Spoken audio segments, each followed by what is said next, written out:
মহানগৰ জিলা আয়ুক্তৰ কাৰ্যালয়ৰ সভাকক্ষৰ সংবাদমেল সম্বোধন কৰিছে কামৰূপ মহানগৰ জিলা আয়ুক্ত স্বপ্ননীল পালে। আমি পোনপটীয়াভাৱে এই মুহূৰ্তত লৈ গৈছো। ইনফেক্ট ৰাতি ময়ো কিছুমান পেট্ৰল পাম্প নিজে ভিজিট কৰিলোঁ। চ' ৰিপৰ্ট যেটো পালোঁ ফিল্ড ফাংচনাৰীৰ পৰা আৰু মই পাৰ্চনেলি ভিজিট কৰিও যেটো চালোঁ, এইটো হয় কি কোনো পেট্ৰল পাম্পত পেট্ৰল বা ডিজেলৰ কোনো ধৰণৰ শ্বৰ্টেজ নাই।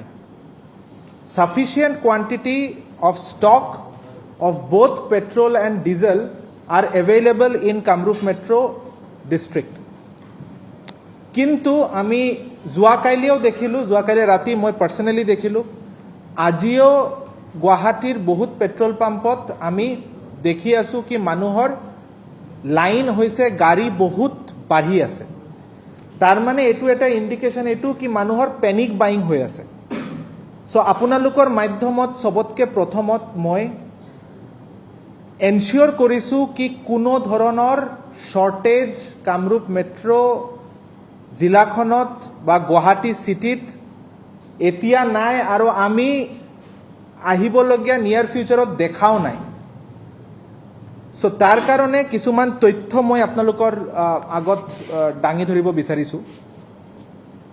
প্ৰথম কথা হ'ল কি আমাৰ মেজৰলি 3টা কোম্পানীৰ পেট্ৰল পাম্পছ আছে গুৱাহাটীত, IOCL, BPCL আৰু HPCL। আৰু আপোনালোকে গম পায় যে পেট্ৰল পাম্পসমূহত যেটো পেট্ৰল বা ডিজেল যেটোত ছাপ্লাই হয়, MS বা HSD আমি যেটো কওঁ, এইটো যেটো ছাপ্লাই হয় এইটো কোনোবা এটা টাৰ্মিনেলৰ পৰা হয়। এইটো IOCLৰ যেটো টাৰ্মিনেল, গুৱাহাটীৰ গোটেইকেইটা IOCLৰ পেট্ৰল পাম্পত যাৰ পৰা ডেলিভাৰী হয়, এই টাৰ্মিনেলটো বেতকুছিত আছে আৰু HPCLৰ টাৰ্মিনেলটোও বেতকুছিত আছে। আৰু BPCLৰ পেট্ৰল পাম্পৰ ডেলিভাৰীটো নুমালীগড় টাৰ্মিনেলৰ পৰা হয়। চ' ইতিমধ্যে মই কাৰেণ্ট ডেটাটোও আনিলোঁ কি গুৱাহাটীৰ পেট্ৰল পাম্পসমূহৰ য'ৰ পৰা ছাপ্লাই হয় তাৰ কাৰেণ্ট ষ্টক। চ' IOCLৰ যেটো টাৰ্মিনেল হয় বেতকুছিত, তাতে মই ৰিপৰ্ট পোৱা মতে কাৰেণ্ট ষ্টক আছে 45 লাখ লিটাৰ পেট্ৰল আৰু 65 lakh litre diesel. 45 lakh litre petrol আৰু 65 লাখ লিটাৰ ডিজেল। HPCLৰ টাৰ্মিনেল যেটো বেতকুছিত আছে তাৰ পৰা তথ্য অনুসৰি 4 লাখ লিটাৰ পেট্ৰল আৰু 18 লাখ লিটাৰ ডিজেল। আৰু নুমালীগড়ত যেটো BPCLৰ পেট্ৰল পাম্প টাৰ্মিনেল আছে, য'ৰ পৰা বিভিন্ন জাগাত তেওঁলোকে ছাপ্লাই কৰে এই টাৰ্মিনেলৰ পৰা, তাতে অন ৰোড তেওঁলোকৰ পাইপলাইনো আছে। অন ৰোড কেইটাও যদি আমি ধৰোঁ কি অসমৰ পেট্ৰল পাম্পত আহিব, অন ৰোড তথ্য পোৱা মতে পেট্ৰল আছে 25 লাখ লিটাৰ আৰু 1.6 ক্ৰ'ৰ লিটাৰ আছে ডিজেলৰ।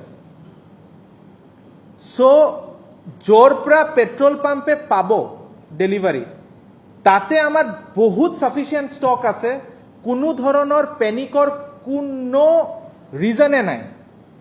এইটো এটা ৰিউমাৰ স্প্ৰেড হৈছে যোৱাকালিৰ পৰা গোটেই গুৱাহাটীত। আমি চাই আছোঁ ট্ৰেফিক জেম লাগিছে, পেনিক বাইং হৈছে, মানুহে ফোন কৰি আছে।